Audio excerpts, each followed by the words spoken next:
아멘. 좋은 아침입니다. 자, 앞뒤 좌우 돌아보시면서 서로 인사합니다. 여디디야 사랑합니다. 축복합니다. 한번 인사합니다. 여디디야의 뜻이 뭐죠? 여호와께서 사랑하시는 자. 여디디야 하면 당신은 하나님께서 사랑하시는 자입니다 인 것입니다. 하나님께서 사랑하시는 자에게 있는 증거가 바로 샬롬, 곧 은혜와 평강인 것이고요.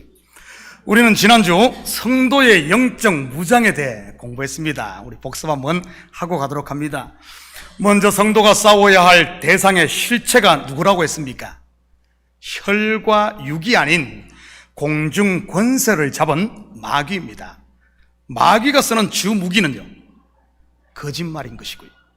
그렇다면 이 거짓말을 파하기 위해 무장해야 할 성도의 영적 무장 또한 무엇과 관련되어 있겠습니까? 말, 곧 하나님의 말씀인 것입니다. 바로 진리의 말씀 말이지.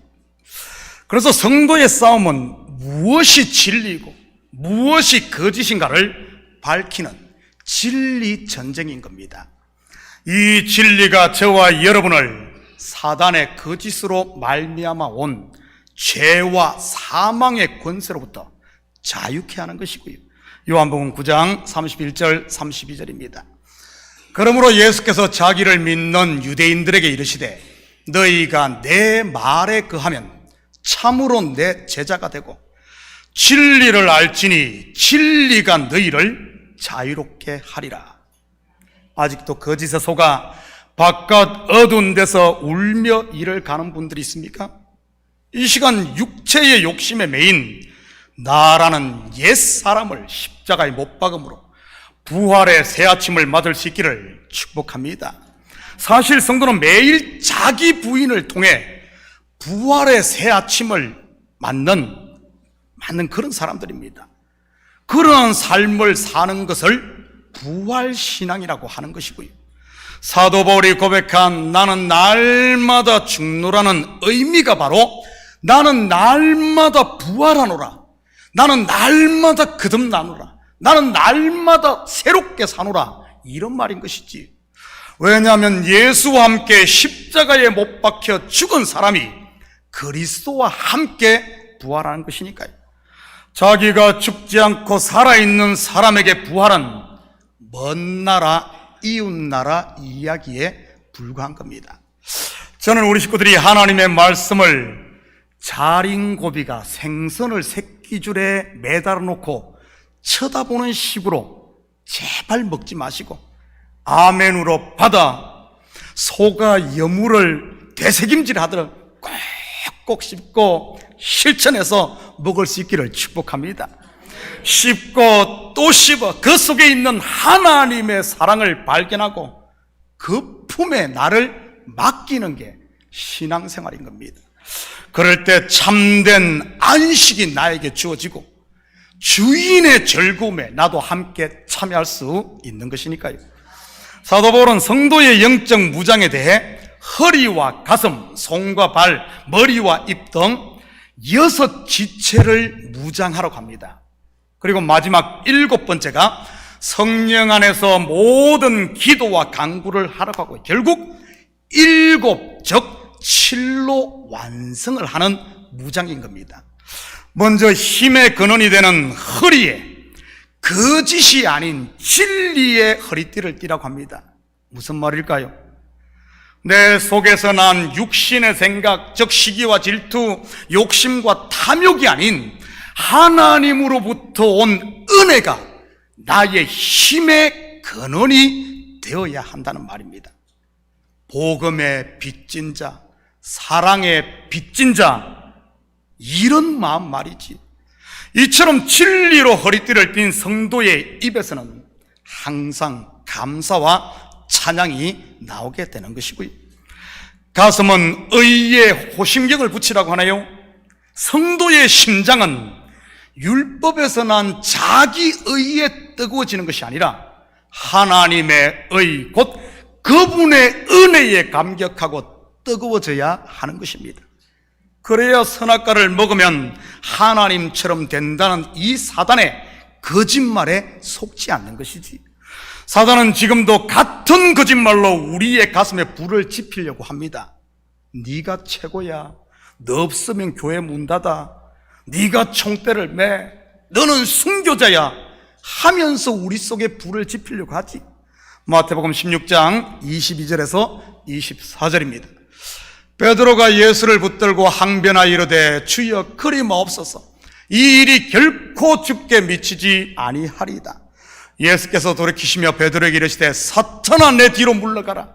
너는 나를 넘어지게 하는 자로다. 내가 하나님의 일을 생각하지 아니하고 도리어 사람의 일을 생각하는도다 하시고, 이에 예수께서 제자들에게 이르시되 누구든지 나를 따라오려거든 자기를 부인하고 자기 십자가를 지고 나를 따를 것이니라. 쓸데없이 너희에게서 난 율법의 의를 가지고 나서지 말라는 말입니다. 다르게 말하면 그렇게 나서는, 자기 잘남으로 나서는 그것이 바로 마귀 짓이란 말이에요. 이런 베드로의 가슴에 의의 호심경이 붙여지자 어떻게 됩니까? 요한복음 21장 17절입니다. 세 번째 이르시되 요한의 아들 시몬아 네가 나를 사랑하느냐 하시니 주께서 세 번째 내가 나를 사랑하느냐 하심으로 베드로가 근심하여 이르되 주님 모든 것을 아시오매 내가 주님을 사랑하는 줄을 주님께서 아시나이다. 예수께서 이르시되 내 양을 먹이라. 오직 주님만이 아십니다. 전적으로 그분께 맡기는 것이지요. 내 의가 아닌 주님의 의의 말입니다. 살리셔도 당신의 뜻, 죽이셔도 당신의 뜻, 당신의 뜻만이 이루어지다인 겁니다. 저는 우리 식구들이 의의 호심경으로 무장되어 우리 식구들의 가슴은 복음으로 뜨거워질 수 있기를 축복합니다. 그리고 발은 무엇으로 무장하라고 했습니까? 평안의 복음이 준비한 신입니다.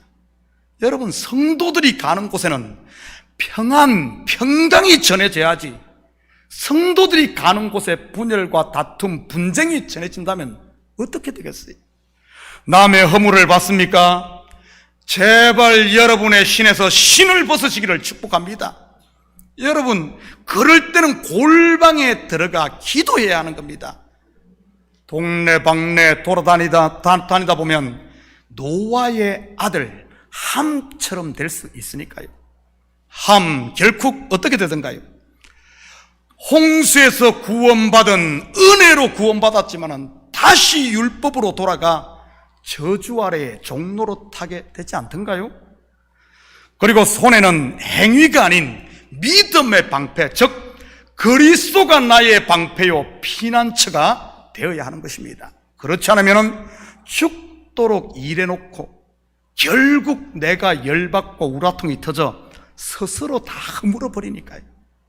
예수님 당시에 바리새인들과 서기관들이 그러지 않았습니까? 믿음이 아닌 자기들의 행위로 쌓았던 그들의 의, 예수님께서 오셔서 인정해 주지 않자 어떻게 됩니까? 스스로 열받아 하나님의 아들을 십자가에 못 박게 내어주게 되는 것이지. 그러면서 스스로 마귀의 자식임을 드러내고 화를 당하게 되고요. 그들에 비해 믿음의 방패를 가졌던 내 의, 내 행위가 아닌 오직 믿음, 그분과 연합했던 사도 바울의 모습은 어떻습니까? 고린도후서 12장 9절 10절입니다. 나에게 이르시기를 내 은혜가 내게 족하도다. 이는 내 능력이 약한 데서 온전하여 짐이라 하신지라. 그러므로 도리어 크게 기쁨으로 나의 여러 약한 것들에 대하여 자랑하리니 이는 그리스도의 능력이 내게 머물게 하려 함이라. 그러므로 내가 그리스도를 위하여 약한 것들과 능욕과 궁핍과 박해와 공고를 기뻐하노니 이는 내가 약한 그때에 강함이라. 내 행위가 아니라 내가 약한 그때, 내가 없어질 때 온전히 믿음으로 그리스도와 연합되어지는 그분이 나의 방패가 되는 것이지. 하나님이 바울의 기도를 들어주지 않아도 그는 오히려 감사할 수 있었던 겁니다. 만약 바울이 믿음으로 구하지 않고 자기의 행위를 앞세워 구했다면 어떻게 됐겠습니까? 내가 이렇게 밤새도록 몇 날 며칠을 금식하며 3번씩이나 구했는데 응답받지 못했을 때 말이지, 아마 열받아 사도직 때려치우고 요즘으로 말하면 교회 옮겼을 겁니다. 그러면서 내가 다시는 예수 믿나 보자 하면서 아마 머리 깎고 절로 갔을 수도 있을 겁니다. 만약에 행위로 했다면. 우리 식구들의 손에는 자기의 행위가 아닌 믿음으로 난 방패가 들려있기를 축복합니다. 예수가 나의 방패가 돼야지, 예수가 나의 피난처가 돼야지. 나는 이만큼 쌓았어, 나는 이만큼 했으니까 하나님 앞에 이제는 내놓을 게 있어, 나는 상 받을 거야, 너는 안 했기 때문에 개털 모자, 나는 많이 했으니까 황금 모자. 아니란 거예요. 아니란. 그리고 성도의 머리에는 하나님의 자녀라는 확신의 투구와 입에는 하나님의 말씀으로 무장되어 있어야 하는 겁니다. 그럴 때 거짓이 한 길로 왔다가도 7길로 도망가게 되는 것이요, 여러분 100번 싸워도 위태롭지 않은 것입니다. 또한 기도는 해도 되고 안 해도 되는 옵션이 아닙니다. 맨데터리. 성도라면 반드시 해야 하는 겁니다. 왜냐하면 기도야말로 성도의 표식일 뿐만 아니라 하나님이 나의 아버지됨을 만방에 선포하는 이런 행위거든요. 저는 우리 식구들이 매일매일 이러한 영적 무장을 잘함으로 마귀와의 싸움에서 승리하고 하나님의 일꾼으로 귀하게 쓰임받을 수 있기를 축복합니다. 하나님의 교회를 세우는 킹덤 빌더 말이지. 킹덤 빌더. 오늘은 에베소서를 마무리하며 사도 바울의 마지막 인사말 속에 등장하는 한 일꾼, 곧 킹덤 빌더에 대해 공부해 보도록 하겠습니다. 21절입니다. 나의 사정 곧 내가 무엇을 하는지 너희에게도 알리리 하노니 사랑을 받은 형제요 주 안에서 진실한 일꾼인 두기고와 모든 일을 너희에게 알리리라. 우리는 여기서 에베소서의 전달자가 이 두기고임을 알 수 있습니다. 먼저 두기고라는 이 헬라어로 보면 티키코스거든요. 티키코스. 이 두기고라는 말은 행운, 유쾌함이라는 뜻입니다. 그는 바울의 3차 선교여행 때 그리스에서 드로아까지 바울을 수행한 신실한 동역자로서 그 뒤 바울이 로마 감옥에 투옥됐을 때 그를 도왔으며 후에는 골로새서와 에베소서를 전달한 이 사람입니다. 그의 이름이 처음 등장하는 것을 볼까요? 사도행전 20장 3절 4절입니다. 거기 석 달 동안 있다가 배 타고 수리아로 가고자 할 때 그때에 유대인들이 자기를 헤아리고 공모함으로 마게도냐를 거쳐 돌아가기로 작정하니 아시아까지 함께 가는 자는 베레아 사람 부로의 아들 소바드와 데살로니가 사람 아리스드가와 세군도와 더베 사람 가이오와 및 디모데와 아시아 사람 두기고와 드로피모라. 지금 바울의 상황은 유대인들에게 쫓기고 있는 그런 상황입니다. 여러분, 우리가 살다 보면 소위 내가 잘 나갈 때는 사람들이 오지 마라 그래도 사람들이 주위에 모입니다. 쉽게 모입니다. 그런데 막상 어려움이 닥치면 어떻습니까? 평소 친하던 사람까지도 하나 둘 떠나가지 않습니까?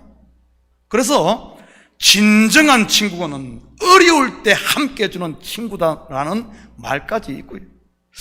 복음서에도 보면 예수님께서 병을 고치고 기적을 행할 때는 그 주위에 사람들이 벌떼처럼 몰려왔습니다. 떡을 주고 할 때 말이지요, 심지어 밥 먹을 시간도 없이 발 디딜 틈도 없을 만큼 그렇게 사람이 많이 몰려왔지. 그런데 막상 고난당하며 십자가를 질 때는 3년 반 동안 동거동락했던 제자들마저 다 도망가지 않습니까? 스스로 수제자라고 자청했던 베드로까지 말이지. 교회도 마찬가지인 것 같습니다. 어느 교회가 부흥된다 하면 너나 할 것 없이 사방에서 사람들이 몰려옵니다. 그런데 교회에 시험이 있대 하면 있는 성도들도 떠나는 것이고, 그런데 두기고는 어려움의 때에, 사도 바울이 쫓기고 어려울 때에 그와 함께 했던 모습을 우리는 보게 됩니다. 뿐만 아니라 에베소서를 기록할 당시 바울이 어떤 상태였습니까? 미결스로 로마의 잡혀와 가택연금 상태였습니다. 그 말은 바울의 모든 필요를 주위의 사람들이 채워줘야 되는 그런 상황이었지요. 그것도 그를 지키고 있는 로마 병사들의 눈치를 보면서 말입니다. 만약 바울이 재판에서, 이 로마 황제 앞에 재판에서 만약에 져가지고 중형을 선고받게 되는 경우에는 여러분 어떤 일이 일어날 것 같습니까? 아마 그를 도왔던 주위에 있는 사람들까지 위험에 처하게 되는 겁니다. 바울이 잡혀 감옥에 갇히게 된 여러분 제명이 뭐죠? 왜 잡혀왔습니까? 사도행전 24장 5절에서 8절입니다. 우리가 보니 이 사람은 전염병 같은 자라, 천하에 흩어진 유대인들을 다 소요하게 하는 자요, 나사렛 이단의 우두머리라. 그가 또 성전을 더럽게 하려 함으로 우리가 잡아싸우니 당신이 친히 그를 신문하시면 우리가 고발하는 이 모든 일을 아실 수 있나이다 하니. 여러분, 먼저는 어떤 죄죠? 소요죄. 두 번째는 이단의 우두머리. 세 번째는 성전을 더럽힌 죄입니다. 지금 우리 개념으로 생각하면은 뭐 별것도 아니네. 뭐 살인을 한 것도 아니고, 간음을 한 것도 아니고, 도둑질을 한 것도 아니고, 뭐 별것 아니네 이럴 수 있지만, 당시 사회 문화로 보면은 이 중에 하나만 죄로 드러나도, 사실로 드러나도 사형에 해당하는 중죄였습니다.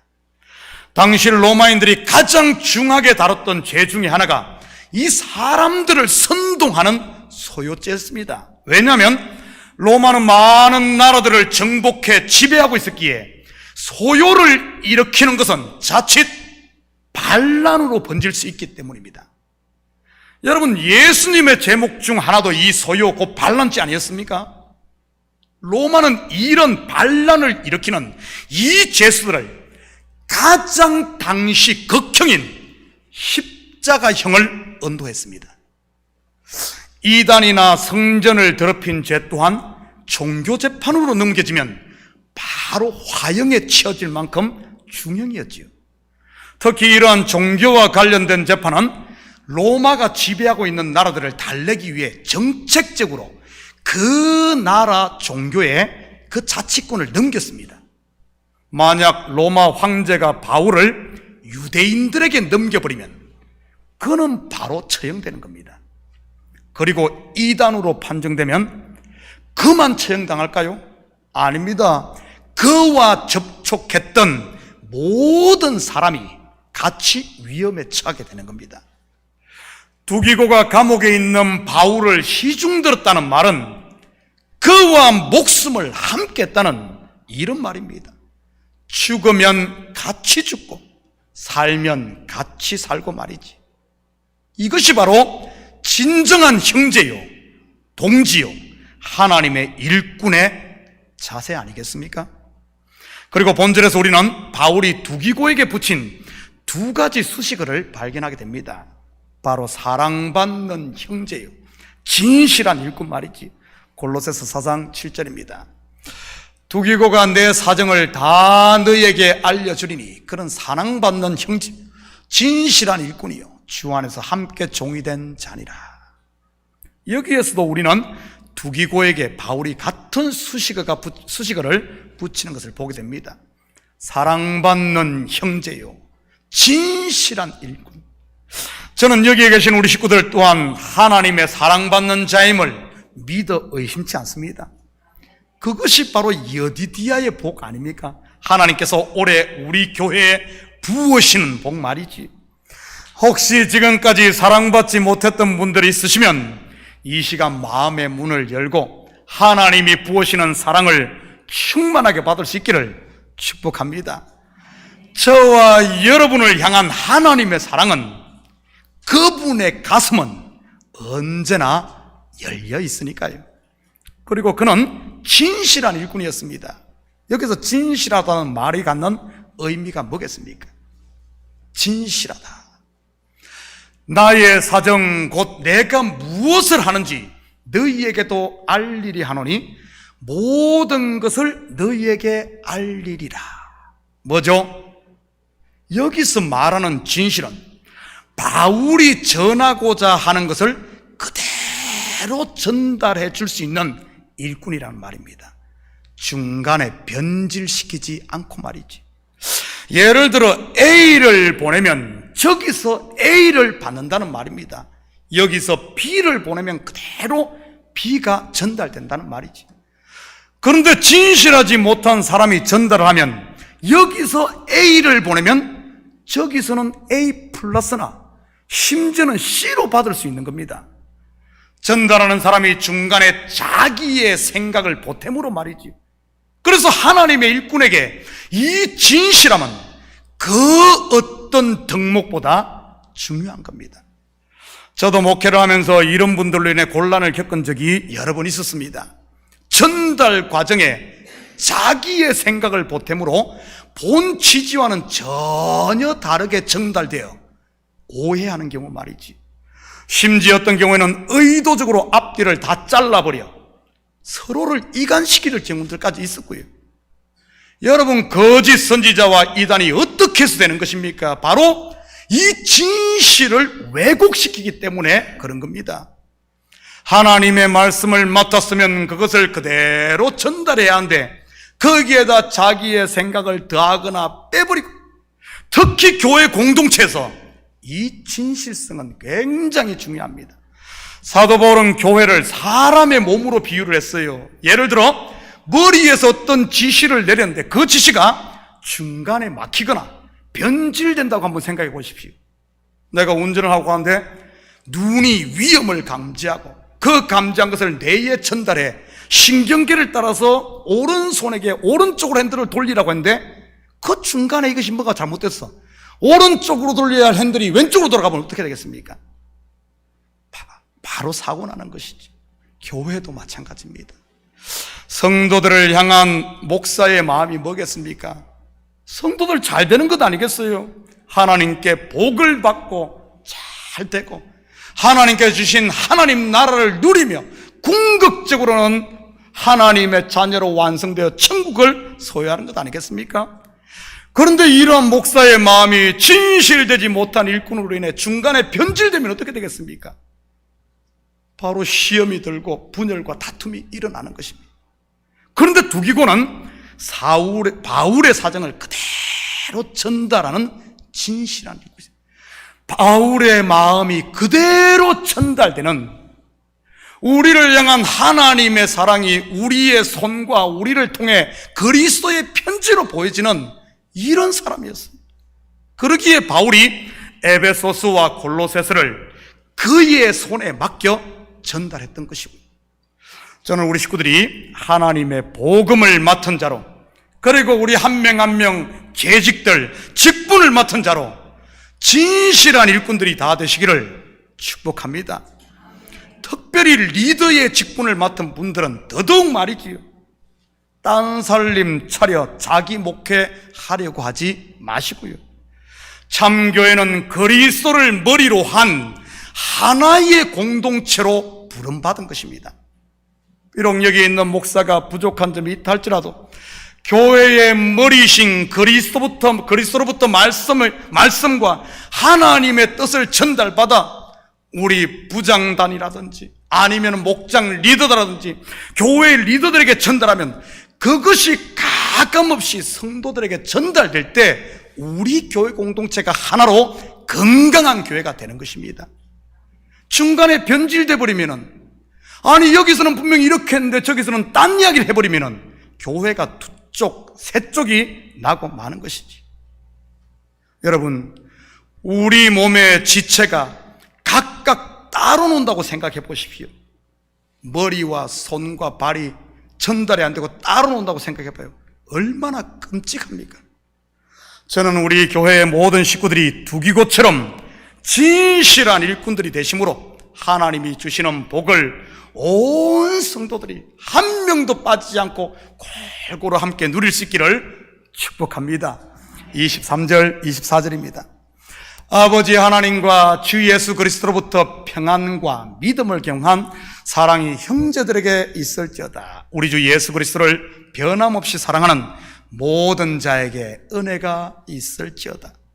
마지막으로 바울은 끝 인사를 통해 에베소 성도들에게 은혜와 평강 그리고 사랑이 충만하기를 기원했습니다. 여러분, 은혜는 히브리어로는 헤세드 그리고 헬라어로는 카리스로서 바로 복음의 빚진 자, 사랑의 빚진 자의 마음으로 이 구원받은 성도의 하나의 표지입니다. 표식이에요. 성도에게 이 은혜가 없다면 그건 성도라고 말할 수가 없는 겁니다. 우리는 누구나 할 것 없이 다 은혜로 구원받은 하나님의 자녀이기 때문에 그렇습니다. 그리고 이 은혜와 항상 짝으로 등장하는 단어가 평강 곧 샬롬인데 이 샬롬도 마찬가지입니다. 우리 속에 이 하늘의 평강이 있어야 돼요. 매일 불안하고 걱정하고 매일 막 안절부절 그러면 안 됩니다. 맡겨야 돼요. 저도 오늘 에베소서를 강해를 마치며 우리 성도들의 가정과 사업 그리고 본교회에 이 은혜와 평강이 충만하기를 기원하며 축복합니다. 우리 마지막으로 성경 한 군데 보고 마치도록 합니다. 요한계시록 2장 1절에서 7절입니다. 이 말씀은 지금까지 우리가 공부했던 에베소스의 수신자였던 에베소 교회에게 밤모섬에 유배되어 있던 사도 요한이 하나님의 말씀을 받아 전달한 겁니다. 우리가 지금까지 공부한 것은 사도 바울이 쓴 에베소에 보내는 편지였다면 이제는 이 요한계시록 지금 읽는 이 말씀은 요한이 보낸 하나님의 말씀을 에베소에 보낸 겁니다. 저는 이 말씀이 에베소서를 지금까지 공부하게 하신 하나님께서 우리 교회에 right now 지금 하시는 말씀이 아닐까 생각을 합니다. 우리 뜻을 같이 생각하시면서 저와 여러분이 한 절씩 나누어서 읽도록 하겠습니다. 에베소 교회의 사자에게 편지하라. 오른손에 있는 7별을 붙잡고 7 금촛대 사이를 거니시는 이가 이르시되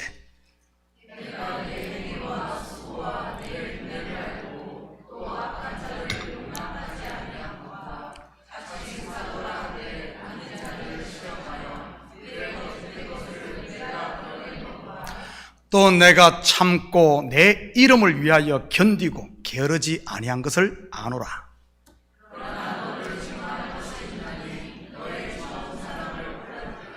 그러므로 어디서 떨어졌는지를 생각하고 회개하여 처음 행위를 가지라. 만일 그리하지 아니하고 회개하지 아니하면 내가 내게 가서 내 촛대를 그 자리에서 옮기리라.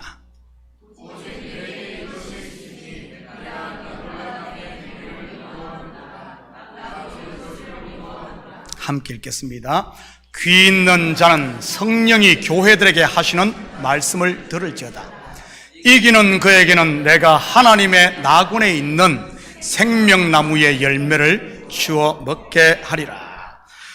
사랑하는 성도 여러분, 이 한 주도 성령이 교회인 저와 여러분에게 하시는 말씀을 듣고 그 말씀에 순종하심으로 생명나무의 열매를 먹고 처음 행위, 은혜와 평강에 이것을 우리 마음에 회복함으로 그 하나님의 나라를 마음껏 누리는 여디디아, 하나님께서 사랑하시는 자로 그리고 진실한 일꾼으로 교회를 섬기며 사는 이런 복된 한 주가 되기를 예수님의 이름으로 축복합니다.